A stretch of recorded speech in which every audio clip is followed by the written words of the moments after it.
Good afternoon, everyone. Everyone. We can know each other on a first-name basis here. Well, I appreciate you braving the weather and joining us here, and joining me for an afternoon to talk about the opportunities that signs and displays represent for you and your business. By show of hands, could I ask how many of you are currently selling signage to your customers? Wow. Opportunity knocks. Well, I've put a fairly complete agenda together for us to look at today, but because of the size of the group, I do want to volunteer that let's keep it relevant, and feel free to ask questions along the way.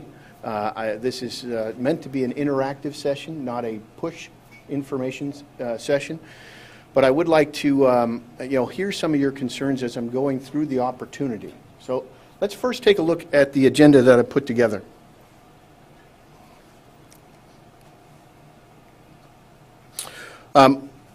First and foremost, understanding the overall market opportunity is one of the, cornerstones of this particular presentation. Most people don't understand how much revenue it represents on an annualized basis, so we're going to take some time and dive into that. Then we spent a considerable amount of time at SignZone digging into who's buying this stuff and how they're using it. So the next section of the presentation really talks about market segment consumption. I've put about 9 different case studies in here that I thought we could talk through and maybe make it more relevant for your business, specific customers, challenges that they experienced, and then the solutions that we employed. And then I took a portion of the presentation to look at key products, because at the end of the day, there's 2,000 products in the Showdown Displays catalog. You don't need to know 2,000 of them. In my estimation, you need to know about 5 to 7, and you can be very dangerous in this category. And as we're talking about those individual products, specific discovery questions you can ask your clients to position you in a more knowledgeable position of strength, so that they come to you seeking the solution as opposed to potentially another industry supplier. And finally, we'll wrap up with questions and answers. But as I mentioned, it's a pretty small group, so if we want to answer any questions throughout, just feel free to raise your hand. I wanted to take a minute. Chantel did a wonderful job of telling you a little bit about myself, but in the context of you investing 90 minutes of your time, I thought it might be important for you to understand who I am and why I might be able to help you here. As Chantel mentioned, I am the Senior Vice President of Sales and Marketing for a company called SignZone, which is a conglomerate down in the States that is privately held. The businesses that SignZone owns, Showdown Displays being the largest of them, all support various channels in signs and displays. So promotional products, commercial printing, and exhibit houses. In each of those channels, we have a specific brand that caters to them, but we sell the identical product line and we sell the identical pricing structure. So there's no advantage or disadvantage across those channels. The other thing that's important to note is because we have these scales across the different businesses, we have a significant international sourcing department and product management team.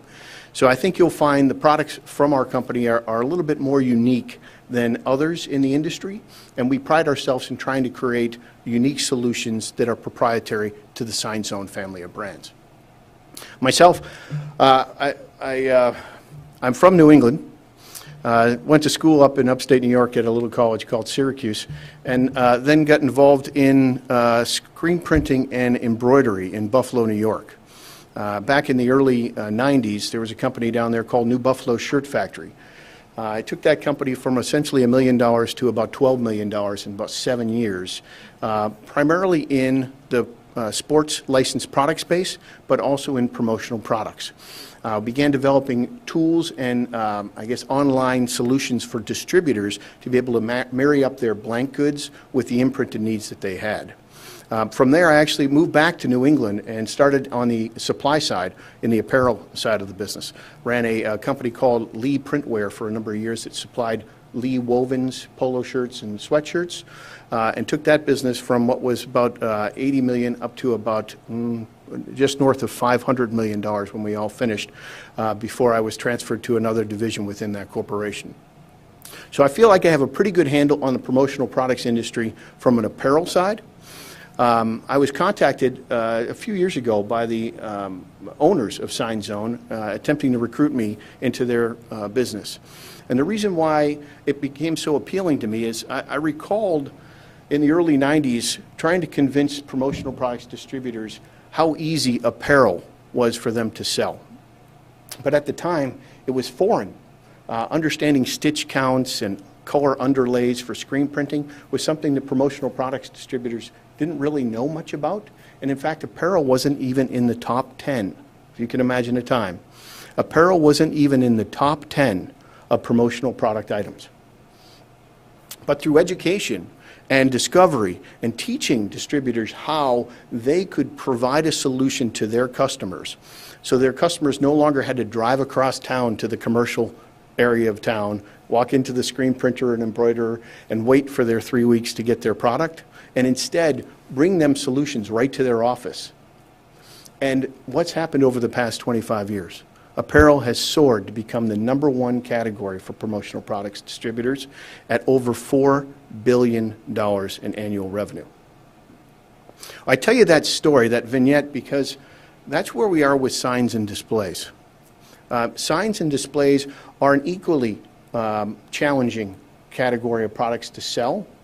And because distributors don't necessarily feel comfortable doing that, businesses are left to find those solutions on their own. They drive across town to the local Fast Signs or Signorama, and they get their displays and sign solutions from those retail-facing entities. If nothing happens over the next 90 minutes, I hope that you'll learn that you have an opportunity to insert yourself in that creative process, add value, and be able to get your piece of a sizable opportunity in the signs and displays. So, without further ado, one of my favorite slides of all is published by the Advertising Specialty Institute, the ASI industry, and they paginate all the categories that are sold by promotional products distributors annually. This particular slide has been updated to reflect 2014 projected revenue in advertising specialties of over $20 billion. That's astonishing. That's a huge number and a gigantic industry. And as we mentioned, at the start here, the largest segment, top right, would be apparel. Apparel represents nearly 20% of that total number, or over $4 billion. The reason why I show this slide is because any veteran to the industry or any newcomer to the industry would look at this and naturally gravitate to where the revenue is. Fish where there are fish, right? But I point this out because naturally, if that's the case, they're going to gravitate to writing instruments, bags, apparel, and drinkware. Anyone would. The neat thing is located off on this far, and you'll have to apologize, I love to walk around, but they're recording this session, so I'm kind of chained to this podium. I'm going to deviate from that a couple times, which I've already made them aware of, but I'm trying to move my style into a podium style, which doesn't necessarily work, so my apologies. So nestled up over here on the left-hand side of this presentation, you'll notice a small category called Other Products. And grouped up under Other Products are signs and displays. So as it exists within promotional products distributors and the industry, it's not even measured as its own category today. That's not to say that business isn't occurring. It's just to say that distributors don't see that opportunity because of the blinders that they see when they look at these categories. Much like our meeting's taking place here, right next door, RMC has got another meeting. So opening your mind to the opportunities adjacent to the industry is where the true opportunity exists. So,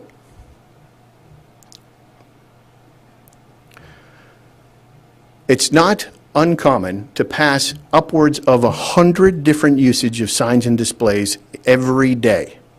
They're so ubiquitous that you don't even recognize they're there.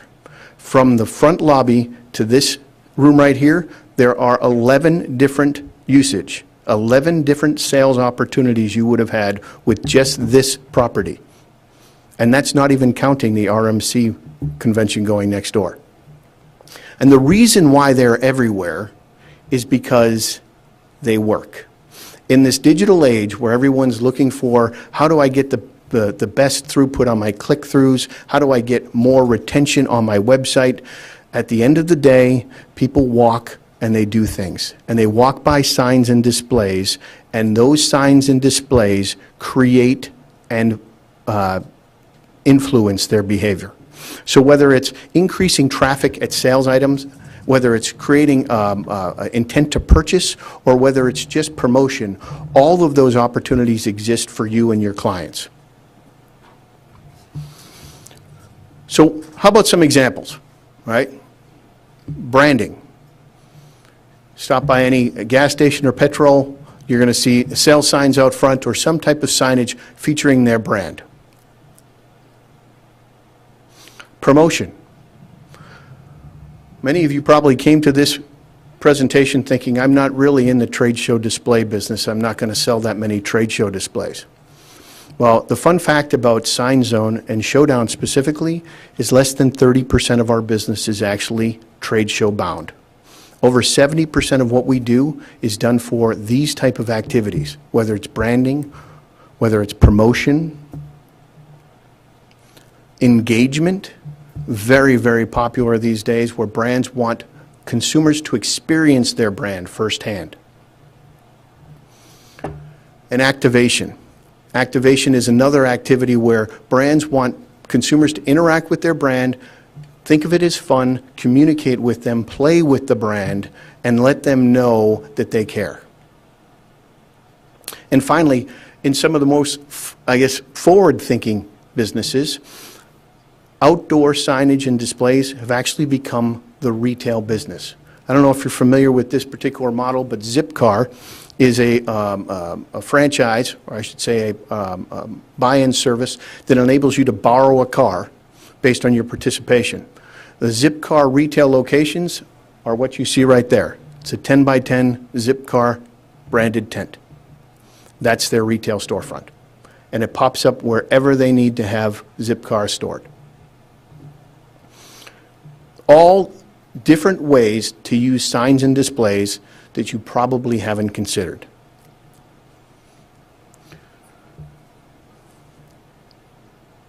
The million-dollar question, or I should say billion-dollar question, is how big is this opportunity? Because if we think about ad specialty being $20 billion, how much can signs and displays truly offer? Well, in our organization, our corporation, we break it into 3 distinct areas. The first is event signage, tents, and canopies. This would be all of those, what we call sale signs, the feather flags, attention grabbers, however you might refer to them, along with event tents that can be branded for corporations and businesses to be able to beckon customers to their location. These are used at golf tournaments, they're used at fairs, they're used at street carnivals, they're used at recruitment events, all sorts of different areas. This one element alone, this one segment of the marketplace, equals over $1.7 billion in annual corporate spend. That's what businesses are spending each and every year for these type of products. But that's not all. In what I would consider to be typical lightweight trade show displays, portable, lightweight, and modular, that's another $1.9 billion in annual corporate spend. This could be used for portable trade shows, but it could also be used in lobbies.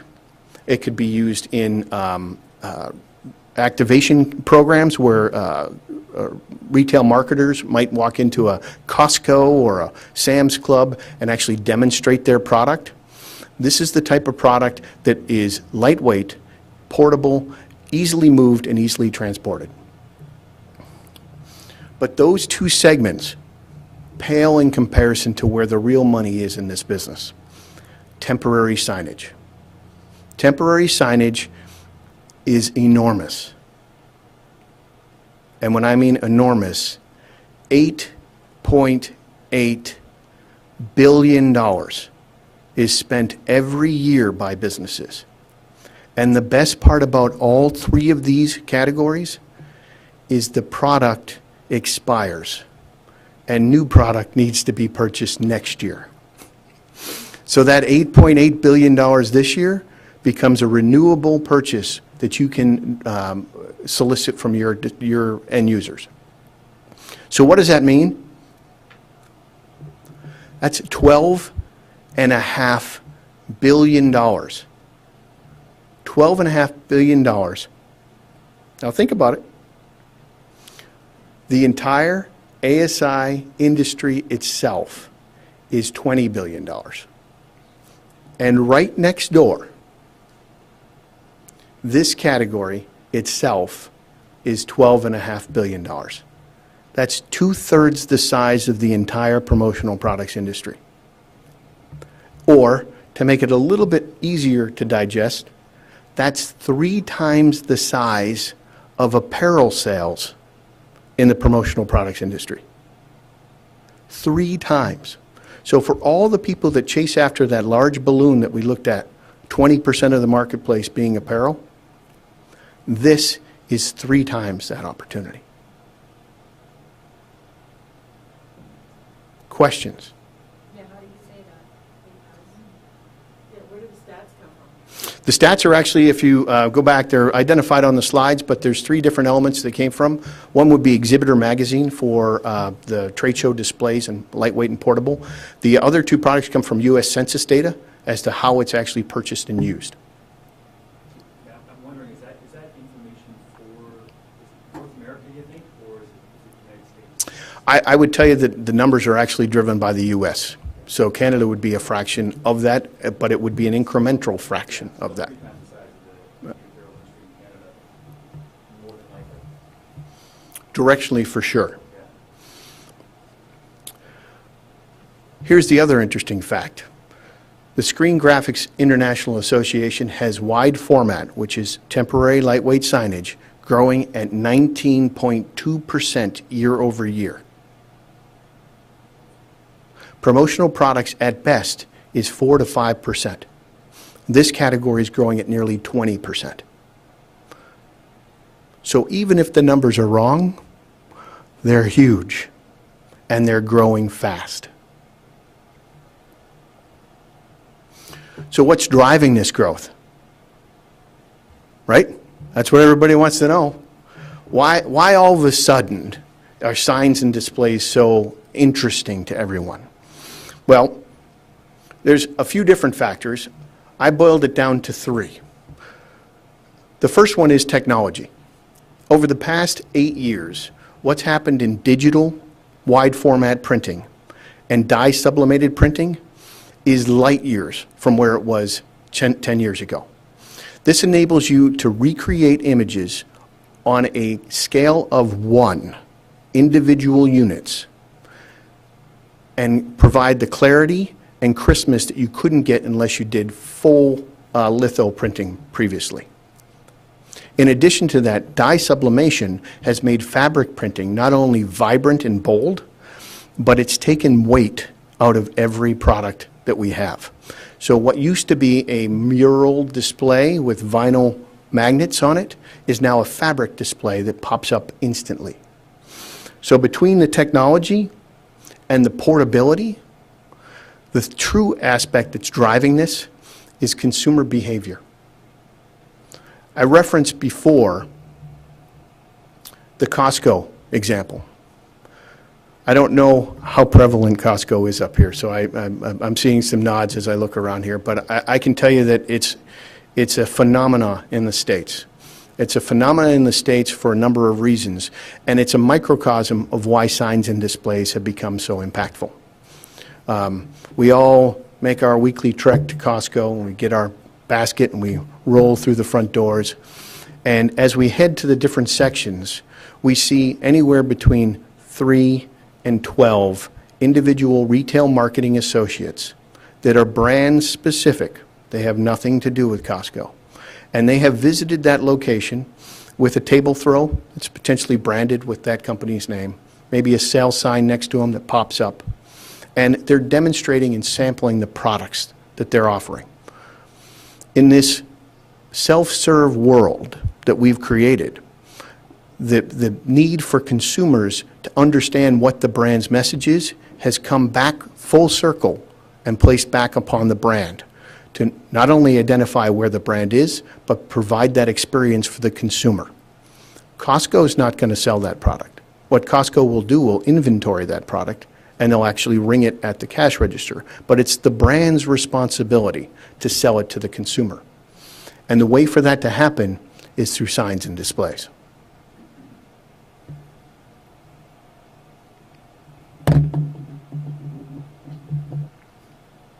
Let me give you an example of how quickly someone could get in, get out, get up, get down in Costco.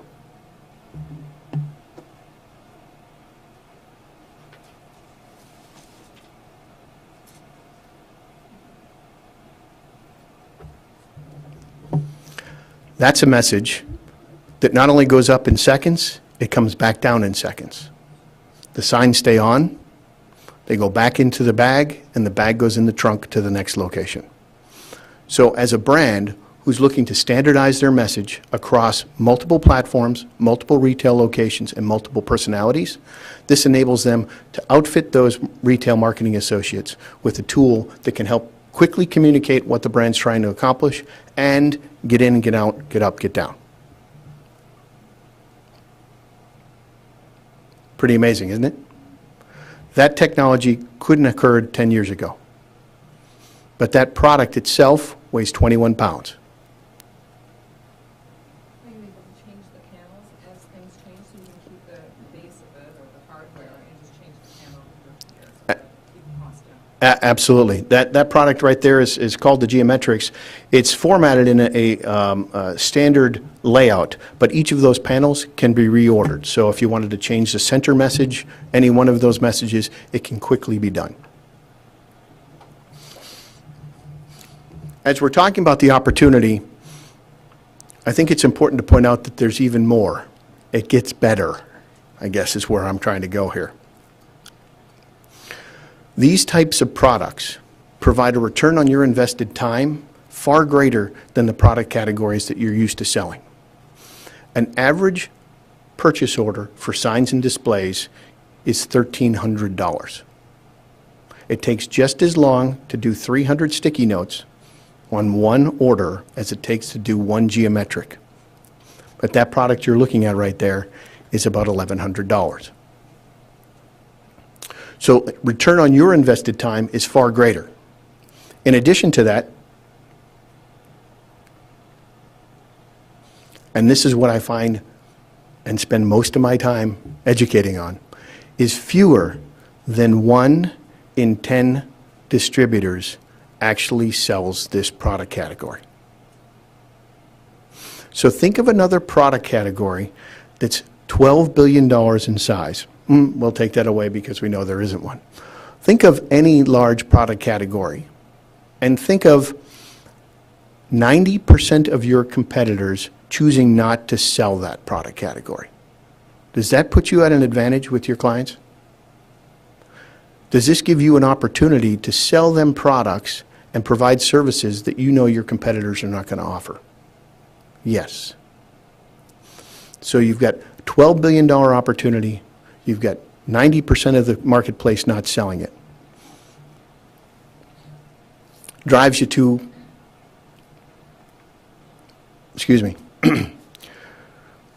drives you to this question. And this is the question I spend probably 2/3 of my time with. Who buys this stuff? Because whether it's pens, drinkware, writing utensils, balloons, apparel, everyone thinks they need to find new buyers. So we spent some time, and I'm going to go off the reservation a little bit here because the data I'm about to show you is internal sign zone data that we measure. We spent time about 2 years ago, I'm going to say it's about 28 months ago now, and we started cataloging every order, every single order that goes through our facility. And that's thousands of orders. And here's the interesting thing about Sign Zone, Showdown, and all of our brands. In each case, we only sell through resellers. We do not sell direct. So the only way for us to understand who the end user is to actually open up the graphic, look what the graphic says, and actually classify it into one of 17 different market segments. And we did this for every order, and we do this for every order that goes through our facility. The reason why we did this is because we wanted to understand which segments were the primary consumers of these signs and displays. Well, as you'll see from the chart, not surprisingly, healthcare, education, and finance are the top 3 market segments by consumption. Those 3 together represent about 50% of the total consumption. And I want to point this out because this is US and Canada. It's every distributor's orders. It's just recognizing who the market segment is.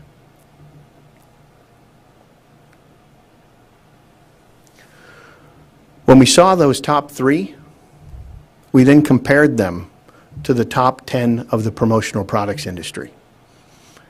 Guess who the top 3 are? Healthcare, education, and finance. What was equally surprising is the top 10 are the identical top 10 of the product consumptions as well. So it's the same end users consuming this product as those that consume promotional products. So the net takeaway is your clients are already buying these products. The interesting thing is they should be buying them from you, and they're not today. Why aren't they buying those from you today? Well, let me describe or try to pull together a typical scenario that might happen in everyday business. Your client calls you up. They're going to have a sales meeting. They're going to have a sales meeting here in Toronto. It's going to be 120 attendees. And they'd like you to come in. They'd like you to come in and present some writing utensils, maybe some pad folios, and potentially a bag that all these items can go in. So you put together some samples. You travel out to your client. You sit down with your client and you talk through the solutions that they're looking for and ultimately decide upon a writing utensil, a pad folio, and a bag that can be delivered. And as you leave and head back out to your car, congratulating yourself on such a wonderful order, because that is a very nice order, your client looks at their marketing team and says, you know what, we're going to be at the Intercontinental, and no one's going to know where we're at. So we need to figure out how we're going to get some signs. I'd like a reception table that has our brand there so people know where the check-in is. I'd like something that has the agenda on it that can pop up. I don't know what they call those, retractable banners or something. And ideally, if we can go that far, I'd like one of those attention grabbers out in front of the hotel so as people are traveling by, we're getting some extra branding for that. And the marketing person heads off to the internet or the local fast sign store and processes a sale far greater than the 3 items that you just took an order for. So by asking those questions, those discovery questions, when they're telling you about this event that's coming on, you can potentially double the revenues you have associated with these events. Double. Questions? Have I got you thinking yet? All right. I've got to switch presentations here, so hang on for 1 second.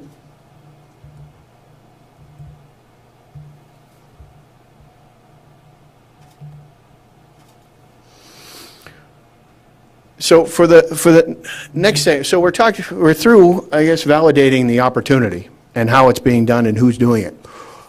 What I thought would be a useful portion of our time here would be to do a deep dive on these three segments: education, healthcare, and finance, and talk about some specific case studies that we've done with these different segments, just to get your brain thinking a little bit about, well, I hadn't even thought about asking for those type of orders.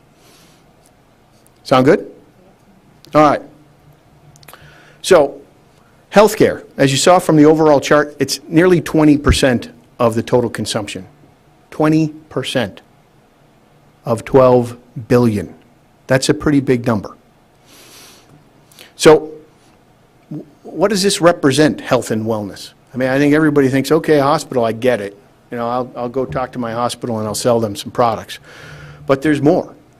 There's countless opportunities, particularly in this self-serve age that we all live in now.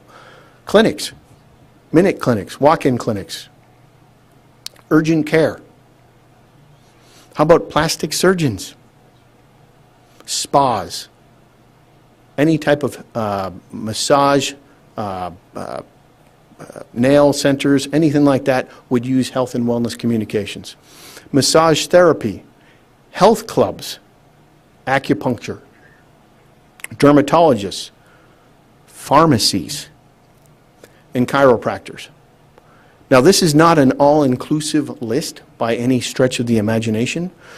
The purpose of this list is to just get you thinking that healthcare, health and wellness, does not just necessarily mean doctors and hospitals. There's all sorts of opportunities. You could take this further into Whole Foods or natural retail food centers, vitamin shops, another great retail use for this particular product category. So what would they use this for?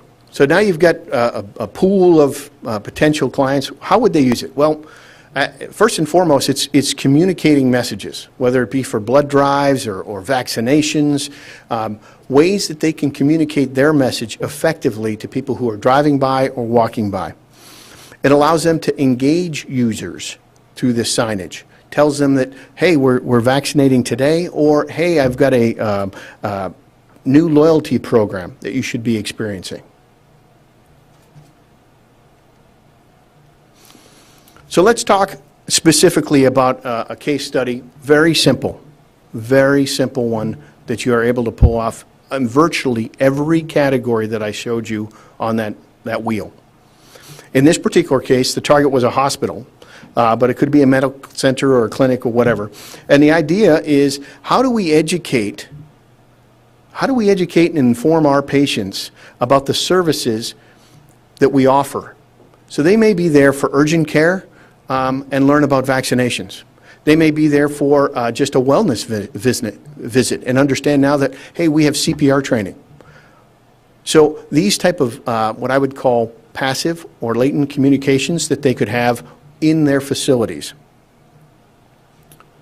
And the easiest solution for that, in this particular case, how we provided solution, was we just created a simple economy retractor with the message that stayed passively in the lobby. So as the visitors traveled in for whatever activities they were there for, they saw these messages and they were exposed to those messages. The key aspect when you're thinking about these type of tools is to not over-communicate. The tendency is to put a novel out there, and the reality is you need to have A, B, C. Always be closing, right? And that means you have to have simple, digestible messages that visitors can easily read and take with them.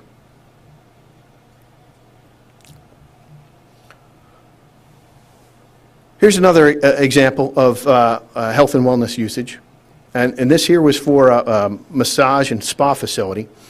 And what they were trying to do is, how do we inform and attract new customers? We got all these great services. We don't have any way of allowing them to know that we're here. Well, yes, you do. You can quickly create teardrop or razor sales signage that can be embedded in the lawn out in front, or in the event it's a cement walkway, You have scissor bases that can hold it and weight it down. Communicate the hours, the activities, the different services that are available.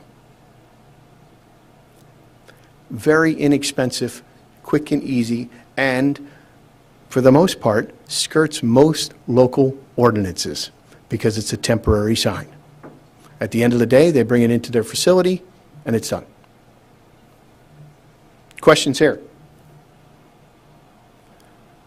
Either of these two examples meaningful?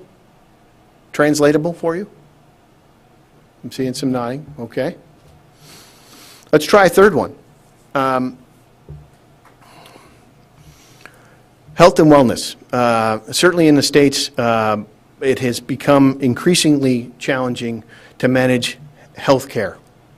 And organizations are faced with how do they create wellness programs for their employees so that the overall costs of their insurance can go down and they can spread those savings across all of the employees. So in this particular case, they were looking to come up with a solution that could easily communicate the importance of healthy choices to their employees, why that would have an impact on them, not just from a health standpoint, but from a pocketbook standpoint. And the solution was to create a small kit, essentially 3 different items. It had a fast track, which is this item here on the top. Foldable fast track with interchangeable graphics.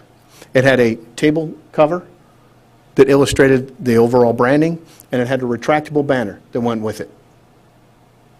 And here it was just conveying the importance of not smoking and how that would have an impact on their overall healthcare choices. An inexpensive solution, but for this particular company that had multiple facilities, they could now break it down, take it to the next facility, open it back up during lunch hours or when people were checking in at the time clock. Questions there? Okay. Well, let's move on to education, because education is equally large and equally ubiquitous, I think, in its usage, because education extends beyond just what you would think of as traditional schools. Obviously, high schools would be a targeted area that you would look at. But how about libraries? Community colleges, driving schools, kindergartens,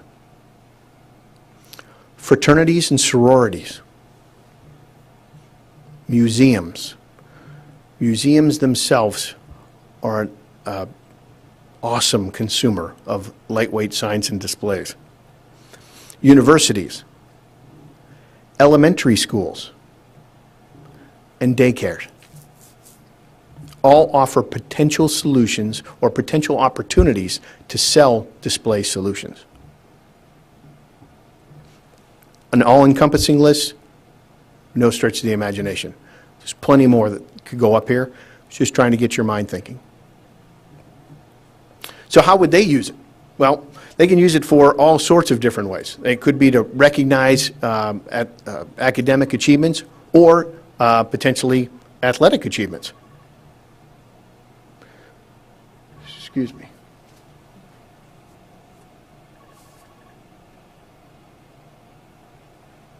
My apologies.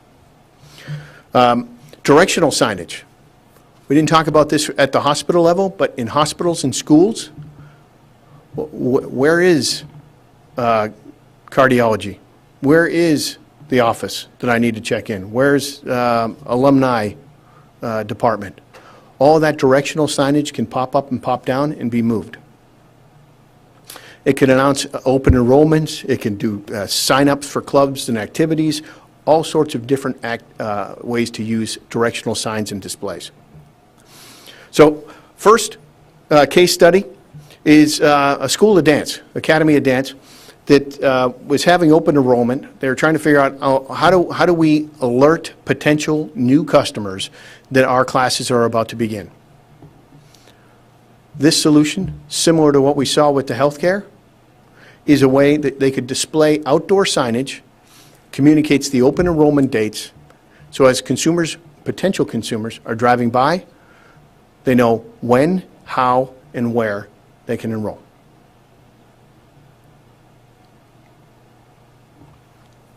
Here's another one, a children's museum. This particular museum was looking for opportunities to try to lure prospective donors to help them underwrite the museum costs. Philanthropy. The solution we employed here was very much like what we saw for the health and wellness. It was a fast-track message on top of a branded table cover. And the reason why the clients selected this is they wanted to be able to leave this passively in the lobby of the museum during business hours, so that it was constantly reminding people of the need for donations. But they could also then take this with them to prospective community events, Chamber of Commerce, Knights of Columbus, whatever it might be, to help lure prospective donors to the museum. So a portable solution that also had semi-permanent usage.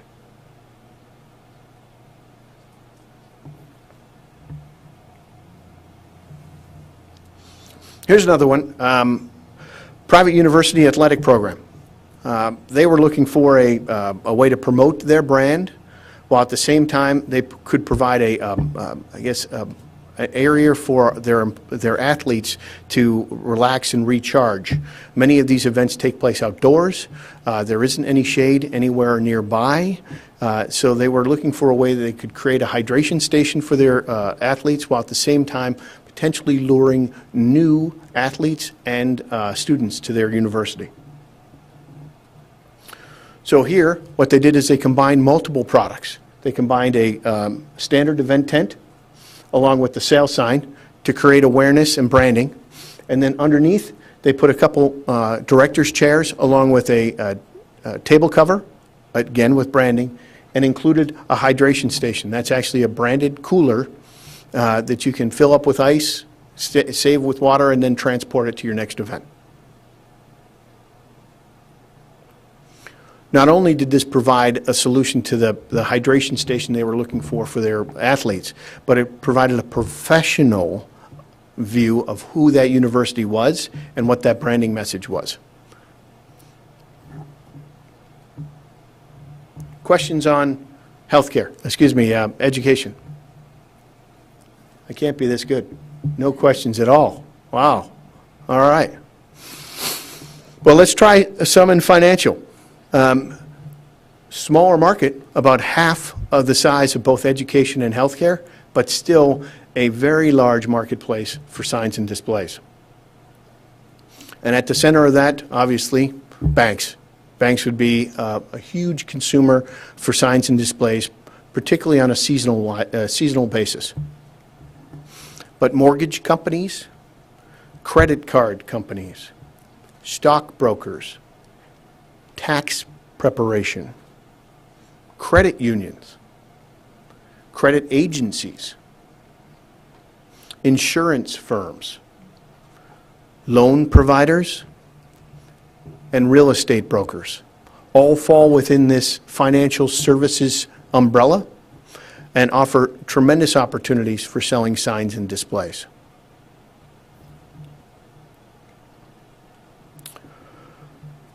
At the heart of this, creating brand recognition and generating awareness for those brands is one of the reasons financial services use signs and displays the most. If you've ever been down and seen our, in the States, I'm going to have to say, where you see H&R Block flags all the way down the side of the road to attract people in for their tax preparation. Seasonal business, astonishing. From a real estate standpoint, you've got constant usage and digestion of signs and displays as they're putting up, properties that are for sale, but one of the largest categories for signs and displays would be property management as well. Now leasing, open space, units for sale, however it might be, those are another large consumption for signs and displays. So the first usage study is really based on a credit union, and the credit union was looking for some way to communicate its new online services. And they had space within their lobby, that they could take advantage of. They were looking for some way that would be colorful and impactful, that would attract their customers' attention. Not surprisingly, a product very similar to one I've put up here, the Geometric, was used. It allowed them to pop up a fabric display in a relatively small space, still create tremendous awareness and alertness to the new items or the new services that were available. And as was pointed out earlier, at the end of this particular drive, they can change those panels out and create a new message if they want to just put a seasonal Christmas club or 401k savings program that they need to put in there.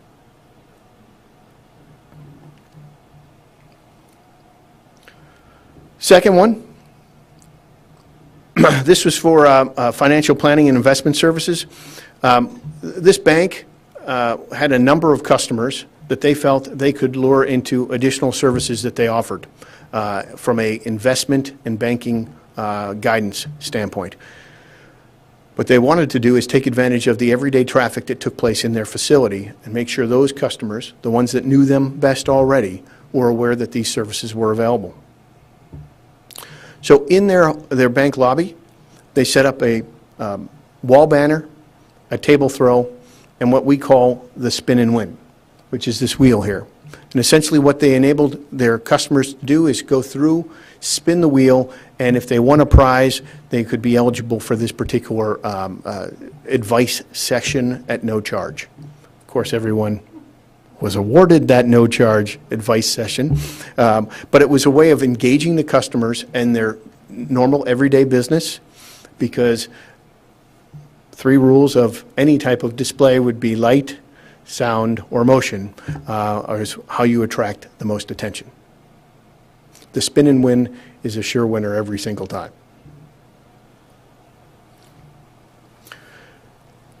A third usage here would be a customer seeking financial advice and guidance. So this was a private investment firm that was attempting to try to talk about the benefits of long-term retirement investing.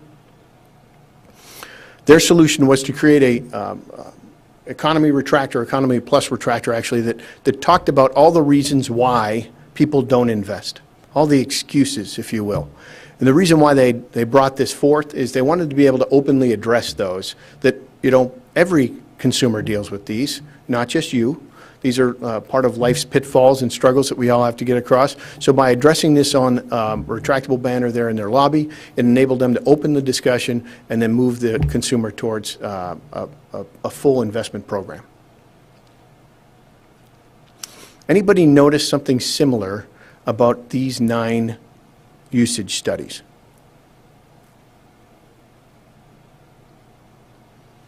Most of the products are the same. How they're used and where they're used changes slightly, but most of the products are the same.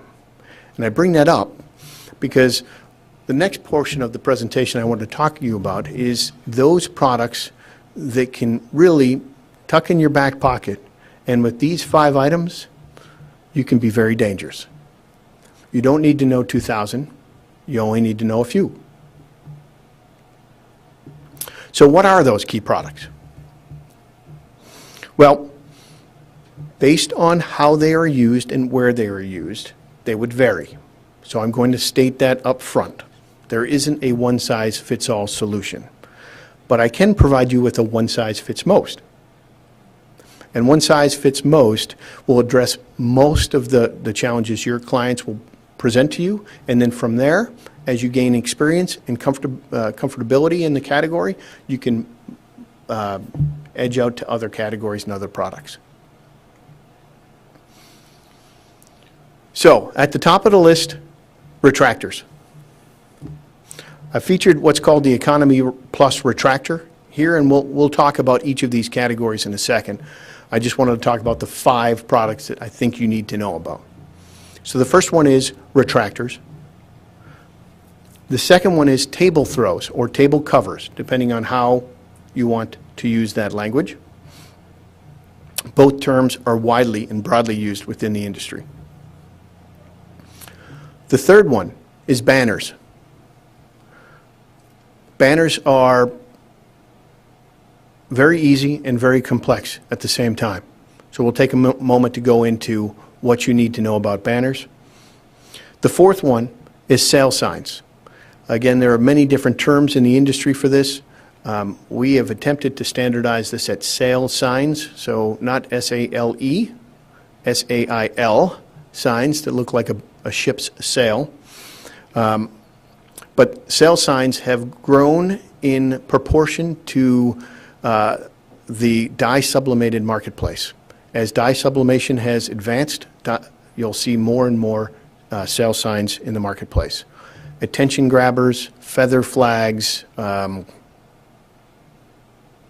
pole signs, and sale signs. And then finally, tents. This is an area that most people do not currently consider. It's the fastest growing segment of the sign zone family of products. As people have recognized that you can embellish and identify the canopies of tents, they work in virtually every category of market segment that we've looked at. Whether it be for recruitment or retail, they have many, many different usage. So I'd like to start with retractors. Well, first, any questions on those 5 products? Okay. What I'd like to do is start with retractors, and the goal here is not to make you an expert, but to make you dangerous. All right? So I like to give everyone I speak with between 3 and 5 questions that can make you sound knowledgeable when you're talking to your customer. All right? Because those 3 and 5 questions, how quickly they come off your tongue is how quickly your customer is going to have confidence that you can sell this product category. So when we talk about retractors, one of the first questions, if not the first question you have to ask, is will you be using this inside or out? Because knowing that is going to let you know what type of retractor you need to use.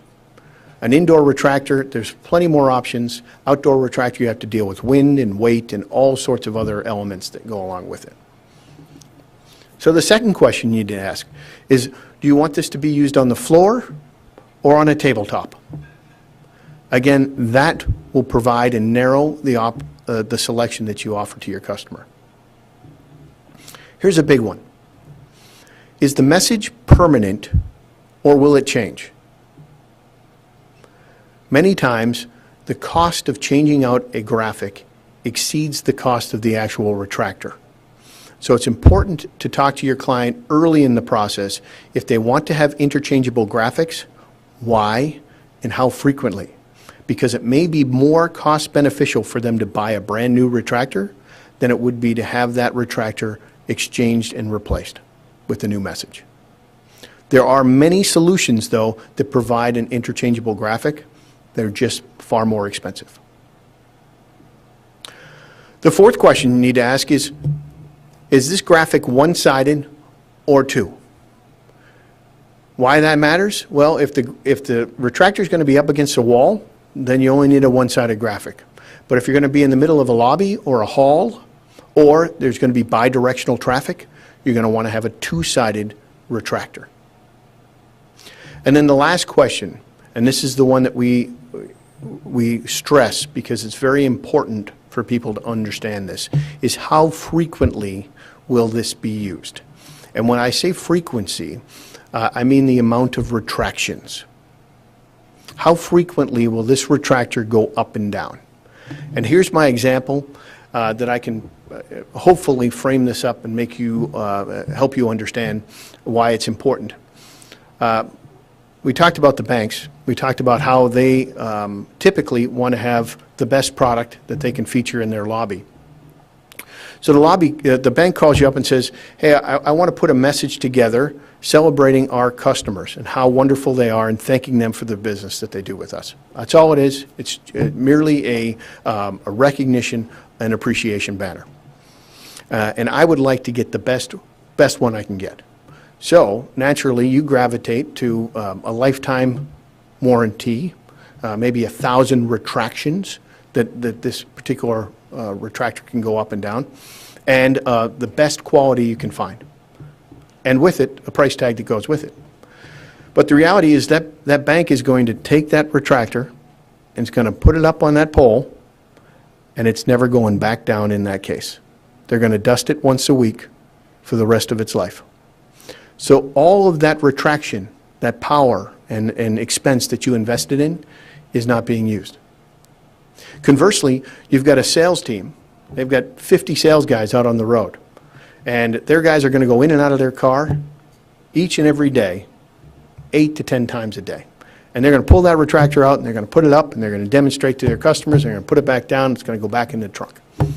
And naturally, because they're buying 50 of them, that customer wants to get it cheap, right? Well, exactly the group that doesn't need to buy an inexpensive retractor. Exactly the group that's going to come back to you within 30 days saying, hey, this is breaking down with our guys on the road. What did you sell me here? And for those two reasons, where you see the exact opposites, people who want to invest and don't need it, and people who don't want to invest and do need it, we actually built a proprietary machine at SignZone. It's called an RCAT. And what the RCAT does is actually tests every retractor that we manufacture until it fails. If you ever watch one of those Cadillac commercials where they get it on the machine and trying to test the shocks out till they break, well, it's very much the same way. And essentially this machine takes a retractor and it pulls it up and down until it snaps, till it fails. And then for every retractor that we offer, we prescribe an RCAT rating. That RCAT rating is a factor of that overall number. So as you're talking to your customer about how frequently it will be used, you now have a guidepost that you can work with to put them in the correct product. So if we go back to all those questions that we talked about being indoor or outdoor, being one-sided or two-sided, being tabletop or floor, this chart offers you a quick way to see, okay, they're looking for outdoor. Here are the 4 retractors that I can sell them. If they're looking for 4 and they want to change the graphic, I only have 1. So by asking those questions, what you essentially do is you take an infinite world of solutions and you narrow it down to 2 or 3 choices. 5 questions from infinite to 2 or 3 solutions. How's that sound? Easy? Questions there? Yes? 1-year warranty on the hardware.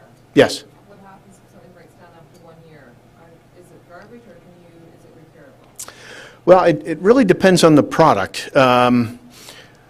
In terms of our warranties, and that's what's illustrated up here, is any time between the time we ship it and a year from then, if something went wrong with it, we would replace that product at no charge.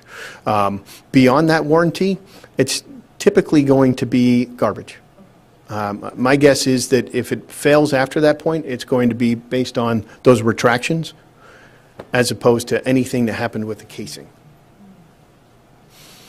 And also, another great question is, if it's for outdoor use, Yes. I know the sun fades everything. Yes.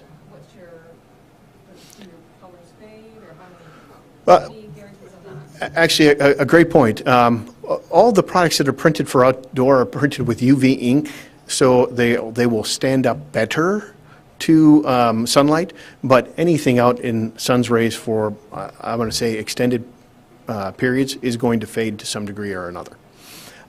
We'll talk a little bit more about that with dye sublimation when we get to the sale signs.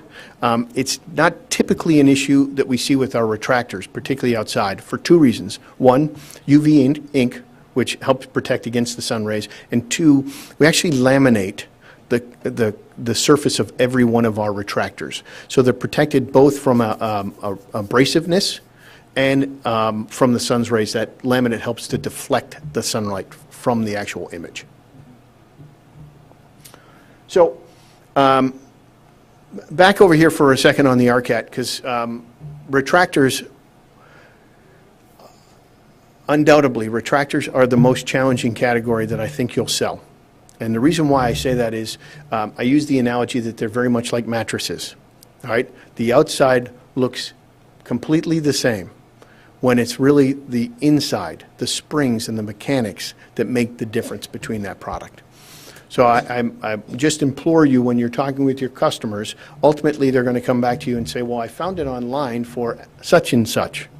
Okay, well, what does such and such mean? Because are we comparing apples to apples, or are we have apples and cantaloupes? More often than not, you will pay what you get. You will get for what you pay in a retractor. And because people don't understand the inside gears and mechanisms, that's typically where they are disappointed.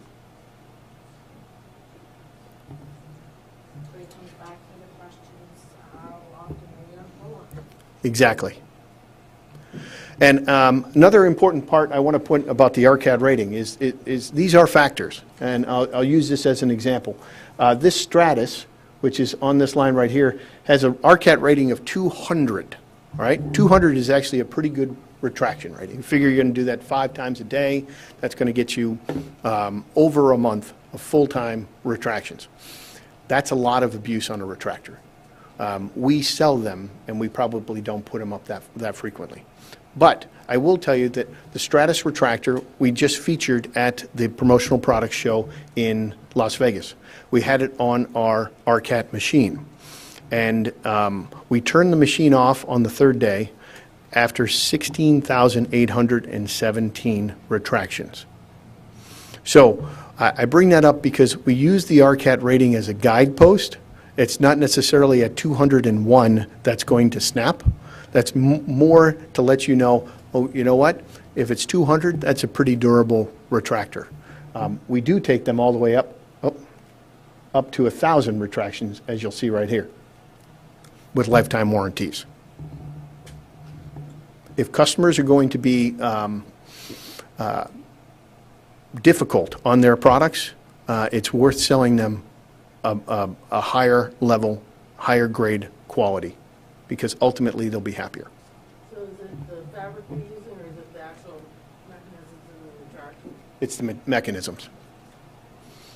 You'll find a lot of times, it's interesting, we at this show, as well as the PPAI, we show all of our retractors with a graphic fully extended, because people like to see the brilliant and bright graphics and they're attracted to it.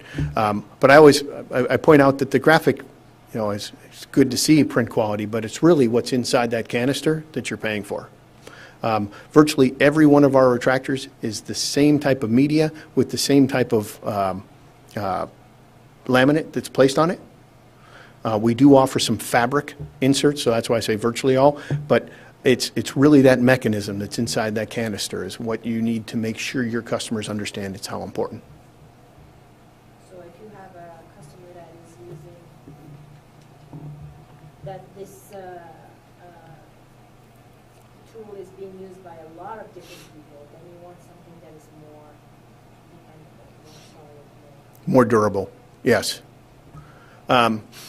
The other part about, I guess, retractors, but displays in total, is, and I'm part of our sales and marketing team, so I'm going to throw ourselves under the bus here, is the salesman factor. You get to the end of the show or whatever event it is, and everybody wants to go home. And the same care, effort that went into assembly or the initial shipment or packaging is not the same care that goes into disassembly. And I want to go see my kids, right? And as a result, that's another reason why those RCAT ratings are where they're at, because it's one thing to take a retractor up and down 16,000 times. It's another one to take it off the pole and let it go and snap into the case, which happens quite frequently. But these are all questions when you're in those 5 questions, when you're in that discovery process. Just asking these questions, I'm telling you, your customer hasn't even thought of those. And now, instead of going, I don't know how to sell this product category, they're going, wow, you know a lot about this. I hadn't even thought about asking those questions. Other questions on retractors?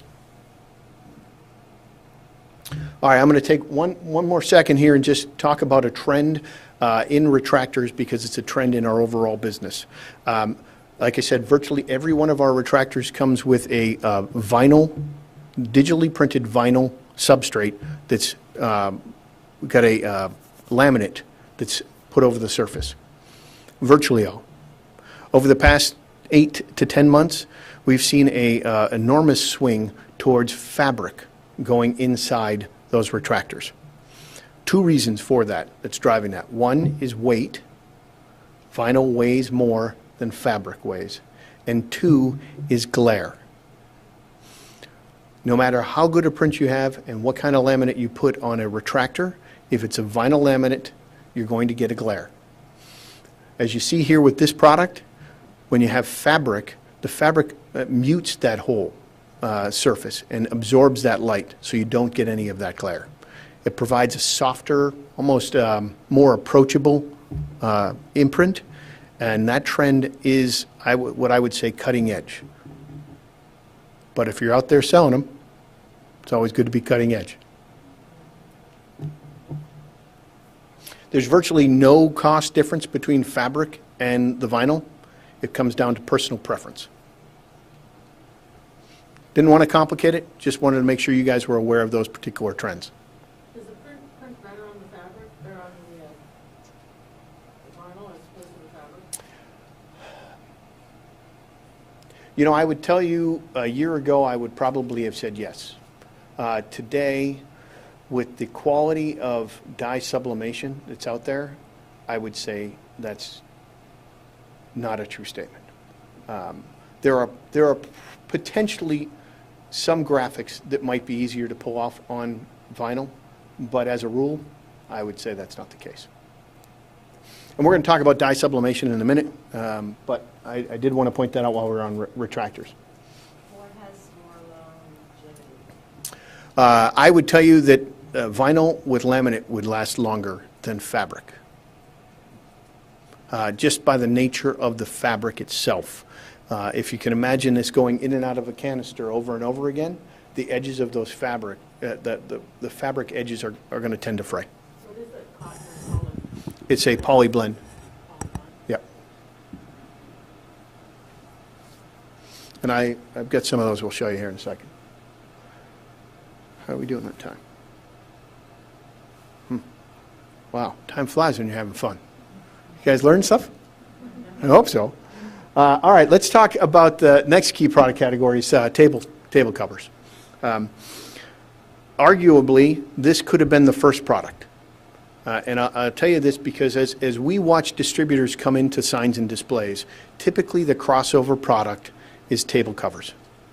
They behave very much like screen-printed T-shirts and apparel, so therefore understanding the imprinting methods is easier for distributors to make that transition. Table covers represent an enormous segment within the current signs and displays category. And just for reference, it makes up about 37% of the total revenues for SignZone. To give you an idea of a large corporation doing lots of signage, table covers is more than a third. I like that. All right. We've got many different examples that way. So what you see up here is I chose them on purpose. But the first one is what's called a convertible table throw. The second is just an economy table throw. And the third one here is called an ultra-fit table throw. Now, what differs in those three? Well, the convertible table throw is actually affixed with Velcro straps in the back. The Velcro straps enable you to put this at either an 8-foot table or a 6-foot table. Because while we're in the table throw business, we're not necessarily in the table business. And conventions, virtually down the middle, 50-50, are either 6-foot standard tables or 8-foot standard tables. So convertible table throw enables you the flexibility regardless what venue you show up, you've got a product that'll fit. The second product is called an economy table throw. I put this up here really to demonstrate imprinting methods. Up here, this is dye sublimation. This here is thermal imprinting. And I've got a couple samples that I'm going to pass around here. The economy table throw is economy, obviously from its price point, but it's also very usable because it's a three-sided table throw. Why would someone want a three-sided table throw? Well, if you are going to sit behind this table, having an open back makes it a lot easier for your chairs and your legs to get in and out. And then the final one is called an ultra-fit table throw. In this particular case, it's called the ultra-fit curve. This is a dye sublimated, templated table cover. So what that means is we've printed one piece of dye sublimated fabric, we've sewn it into a pattern that slips over the feet, the 4 feet of this table, so it gives a very taut European look, very stylish, very popular right now. This is inexpensive, this is more expensive, this is most expensive. Yeah, but if you're working outside, let's say, or in areas where you're constantly fighting with the table to sit on. Very good point there, yes. Yep. A drawback to that would be the ultra-fit fabric fits over the bottom of the table, which means if you are outdoor, by its very nature, that portion is going to get dirty. So let's talk about questions that you should address when you're talking about table coverings with your customer, now that you've seen a few examples. First and foremost, sound familiar? Will this event be indoor or out? Because that's going to tell you right away what type of table cover you're going to need and whether or not you're going to need to anchor it or you're going to need weather protection.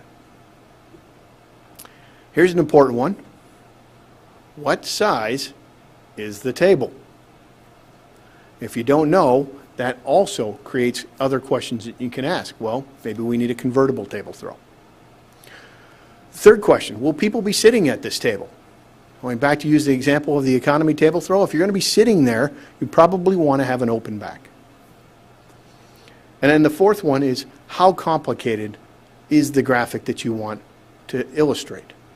If it's a simple graphic that you can pull off in the centerpiece, then thermal imprinting is probably the way to go. If they're looking for a more impactful message or a more complicated graphic, they probably want to go to dye sublimation. And those are the two efforts there. So at the risk of befuddling our camera crew, I'm going to step away.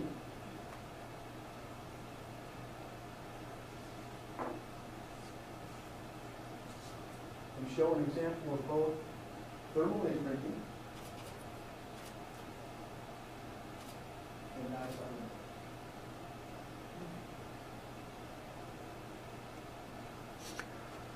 Now, clearly, as these go around, you'll notice right away that the thermal imprinting provides you limited use, meaning we can do this down to units of 1, full color representation if you need that, but it's very much, I guess, if we want to go back in time to those old resort beach places or wherever it might be where they had the heat seal T-shirts that you could pick whatever you wanted and then put it on your shirt. That's very much what a thermal imprint is like. We print out a single thermal imprint. That thermal imprint is discharged from a backing paper onto the actual fabric, and that image stays through the lifetime of that particular product. The difference on dye sublimation, as you see that go around, is you actually change the chemical composition of the fabric. Meaning every piece of dye sublimated fabric starts off white. And then the image itself is dye sublimated into the actual fabric. And at the risk of going too far in here, I do want to take a moment and talk about dye sublimation because it is a very important process. And as we talked about where the industry is going, I think it's important for you to understand how it works. First and foremost, there are 2 different types of dye sublimated printing.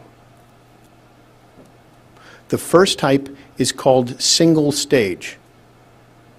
Single stage. And that single stage is often referred to as direct to fabric. Single stage direct to fabric dye sublimation is a mouthful. But essentially, if you can imagine any one of your desktop printers printing a piece of fabric instead of a piece of paper, That's essentially what direct-to-fabric dye sublimation is.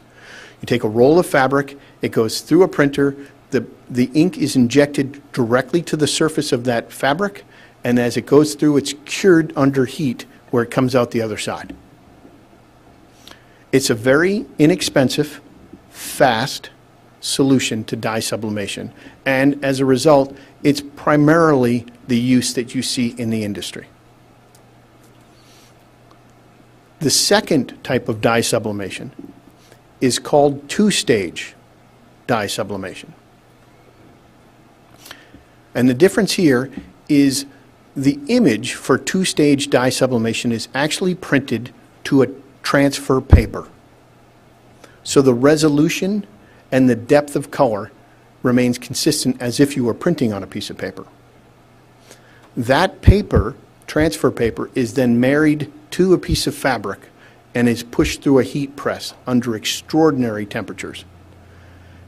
And the ink is transferred from the paper into the fabric permanently. It's a more time-consuming, it's a more costly, expensive process, but it provides a considerable difference in how the final product looks. And I brought a couple examples today. In this particular case, it's the same graphic. The graphic in one case is printed as a single stage, in the other case is printed as a two-stage dye sublimation. So here is single stage. There is you see the depth of color and the crispness of lines.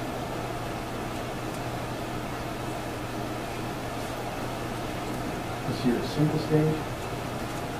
This here is two-stage.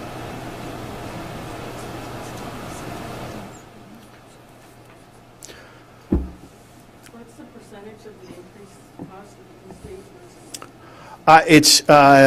It's negligible, to tell you the truth. It's more about speed than anything else. I would tell you it's probably 5 to 8% more costly to do two-stage dye sublimation. I bring this up for a couple reasons. One is very much like we talked about the retractors, the body of the retractor, the guts of the retractors are what you need to know about. In the case of table throws and dye sublimation, you're going to have a number of competitors and people in the industry that talk about, oh yeah, we do dye sublimation. All I'm trying to do is equip you with the questions to say, well, can you tell me a little bit more about your process? Do you print direct to fabric or do you do two-stage? Because that'll give you an idea right away what kind of product and quality you're going to receive.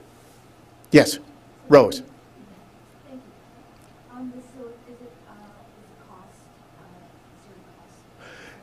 certain cost? I would say it's negligible. I think it's 5 to 8% more. It's really, it's more of a belief. It's a production process than it is a, I think, a cost, inherent cost. So does it take that much more twice the amount of time? It's roughly about a 30% increase in production time. So then it's already reflected those stuff in. Correct, because most of that's automated. Yep. So how much more durable? Two-stage dye sublimation would be far more durable than single-stage, yes. Particularly if it's going to be an outdoor use exposed to the sun. But the impact is much more great.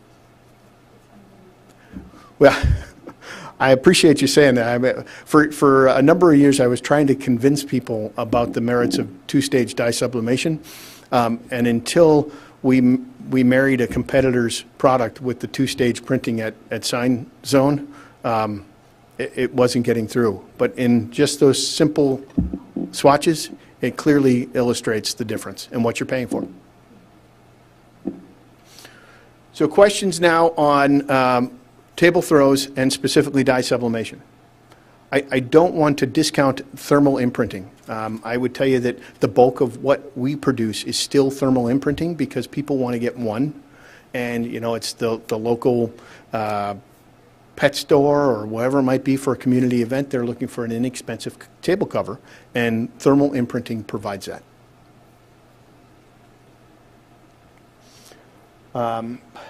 This is another eyesore chart, but similar to what we talked about with retractors. It's an easy guide that says, okay, based on the questions I've just asked, here's the product that I should recommend to my customer. 3-sided economy retractor. They're going to put their sitting behind it, and it's going to be indoor. All right, next product category is banners. Banners, if you recall from that one sheet, this is the bulk of that $8 billion. This is the stuff that you see everywhere you go, and this is the stuff that people typically seek out retail signed franchisees to fulfill. So you're probably sitting there going, well, why would they come to me for this? Well, because you can ask that question. Going back to that creative process at the very beginning of my presentation, you're involved before the fact. You're involved when they're looking for the writing instruments and the pad folios. If you inspire them with the idea of, hey, are you going to need signs with that? Why wouldn't they provide those to you? You're saving them that extra trip to another retailer. So, guess what the first question is? Will this be used indoor or out? Because that's an important factor on how they're going to, what product they're going to select. Where will this be displayed? And this is important to understand because if they're going to hang this from the side of a building or across a street, that's a different product on substrate than if they're going to just hang it on the side of a wall inside the school lobby. Number 3, how long will this product be displayed? In some cases, it's a day event, 2-day event. That's a different product than if they are, you got a new building that they're producing that's going to be up for 14, 18 months. Another question. Do we need a one-sided or two-sided graphic? Back to what we were talking about with retractors, that's going to tell you, do we have multiple paths, messaging paths that we have to accommodate, or is this just going to be hanging against a wall? And then the 5th question, one that few people will ask, and will have them thanking you, is weight a concern? So let's try to frame that up. So your customer comes to you and says, hey, we're going to go to a trade show, and I need a 20 by 30 banner. Huge. It's going to go to the side of a building. It's only going to be up for 3 days. Okay, good. Naturally, you'd think, okay, it's an indoor banner, so it'd be a lightweight vinyl, 10 ounce probably, be my solution. We're going to get to the chart in a section. Until they tell you that the trade show is taking place in Long Beach, California. Whoa, you want to ship a 20 by 30 vinyl banner to California. You know what? Have we thought about fabric? Because fabric will stand up over that time, certainly last 2 to 3 days, and it will decrease your weight by about 30%. And if you're going to ship it that far, you could potentially pay for the shipping with that one decision. In addition to that, you get the added benefits of doesn't glare, right? Fabric trend. And the people who are installing that banner are going to love you because, again, it's 30% less weight. So a similar chart available for banners. Now, this chart, we like to, again, try to make it easy. All right, the person said it's going to be used outdoors. Well, if it's going to be used outdoors, outdoor use. Good, better, not applicable. I better go with this one, 13-ounce vinyl. Or, wait a minute, here's best. 18-ounce vinyl, that's going to stand up outdoor the best. Or, another best solution could be a mesh banner that enables the air to transmit through the actual banner. Could be used for hanging over a road or against a building. Saw a number of these coming in from the airport, by the way. I don't know what's going on here in Toronto, but you guys are building like unbelievable. And every one of those condos has got 8 or 9 banners all the way up the side that somebody is getting paid for. Do they use that We do not use the mesh for the tents. Primarily because most of the tent walls that we do are used for security on top of branding purposes. So they're all zipper edges. So you can zipper it down and close it in. So if you wanted to wrap up your wares for the evening at a fair, you don't have to worry about someone being able to get in. And somebody wanted it for a judge's stand on a beach, and Oh, the wind, of course, they wanted it 3 sides. yep. And the wind, I told them, I don't know how it would stand up to the wind, right? No, I don't think that would be a good solution there. No. No. But this type of tool is available. Obviously, you've asked the I guess, directional questions from your customers, so you get some guidance. I will also tell you there are a host of tools online, not the least of one that we have available if you'd like to visit our website, that has essentially a build-a-banner. You select your media based on your questions, you select your size, you select your quantity, and boom, there's your price. Questions on banners? Yes. If you have a customer who's in the States, and we also have a customer in satellite offices, price-wise, how fairly, how are you guys are not going to. Correct. So when you're shipping it here, is that what and then if we're shipping it from US location to another US location, is the price in the same? It should be. Trying to remain independent here because the presentation's on signs and displays, but as it relates to Sign Zone specifically, we do line haul it to Toronto at our expense. So importer or record, all that, your price in the States and Canada is identical. Yes. So you can ship from your FOB point, wherever it is here in Canada, via whatever courier you choose? We actually ship, because we are the importer record, we have to use Purolator, So it has to go via your, Purolator number. all the way over. Correct. Okay, we got a couple more categories and I'm burning daylight here. You guys ready for more? Too much? Overload yet? Okay, sales signs, another key product category, 4 of 5. This one here, 10 years ago, did it exist? If it did, it was rudimentary at best, right? What's happened over the last 10 years is this little gray area between permanent and temporary signage that most municipalities don't have any ordinances for. And as a result of that gap, combined with the technology of dye sublimation coming on, this has turned out to be just a phenomenal growth area. So, what do you need to ask when you're asking your customers about sale signs? Well, surprisingly, will you use it indoors or out? Because there are many people that have indoor lobbies, grand foyers that they just want to have some branding messages. That's a different product than if you're going to go outside. But let's assume for this particular example that we are going outside. Most sale signs are used outside. So where will it be displayed?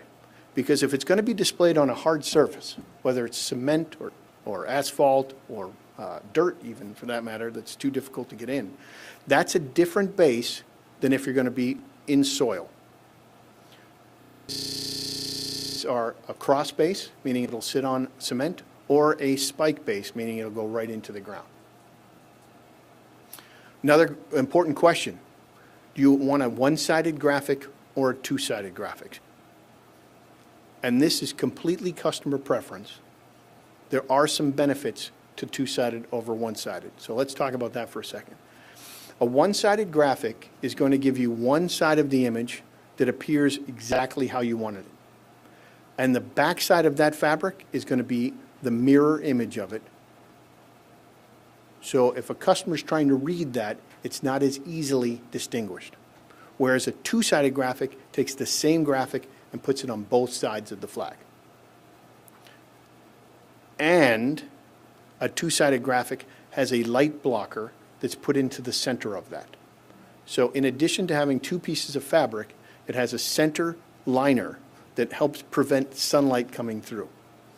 So you can imagine that the inherent benefits of a two-sided sign outdoors far exceeds that of a single-sided sign, because the UV rays are going to bleach out a single-sided sign probably 30 to 40% faster than a two-sided sign.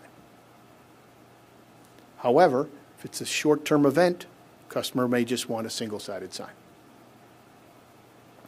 So then there's other areas that I think you need to ask your customer about when you're talking on these this particular category. The first one is there any height obstacles that we may run into? Is there overhead wires? Is there some type of second story that might come out and impact this? 2, are we going to be out in a high wind location? We do not sell as many cell signs in Fargo, North Dakota as we do in New Hampshire, because the winds are far greater there. And in fact, in Fargo, that leads me to the third one, they have wind restrictions placed on these type of signs. So you need to ask your customer, have they thought about that? Are there local ordinances that may prevent them from showing this sign? Because if they learn about that after they buy the sign from you, guess who they're going to blame? And then the fourth part is anchoring and ballast. Each of our scissor signs and our spike base are very secure in the ground. They come with a 5-pound water ballast that goes on top of that to hold it down. But it's things that you need to consider in terms of traffic, how many people are going to be walking by this, and whether or not they are going to be exposed to high winds. Most popular sale sign that we produce is a 9-foot razor two-sided sign. That's, you know, a straight down the middle fastball. Do you have a guide of what the maximum wind speeds those are? We actually do not. We test every single one of ours, which is another important part of when you're selecting manufacturers, compliance and understanding whether or not they've done testing. Our products have been tested. We do have a wind rating internally to them, much like our RCAT rating will tell you it's far lower, 25 miles an hour, than it actually is. But that at least gives you a gauge that you can tell your customer. This here gives you an example of just different sizes and configurations that are available. Another very important aspect about sale signs that you need to ask your vendors, your partners that you're working with, is tell me about the pole. Because it's important to have a great flag, but if the pole is made out of aluminum, for example, aluminum has memory, and once it bends, it will not bend back. So you want to ask who's using what I would call carbon composite rods that can stand up to high winds and not fatigue. So whether that's a graphite, carbon composite, probably the two biggest ones that I would tell you should ask for. That would give you a pole that you know is going to stand up regardless of what winds it's facing. And then if you need to get a replacement flag, that's easy to slide over that pole. Is that for the tents as well? Tents, I will tell you, we're at my limit. Tents are not necessarily having to be graphite or carbon composite, and I'll tell you because of the bracing system. So in fairness, I'm at my time, so I would love to tell you more about tents, but I've got to step away. But what I will do is this presentation is available. I'm happy to send that to anybody. If you want to give me your business card, I'll email that on to you. Or I will be at the PPPC for the next 3 days at booth 2242. Happy to answer any additional questions or provide you some more guidance as it relates to either the products we've covered or the one we didn't get to. Questions? Wrap up? Thank you very much.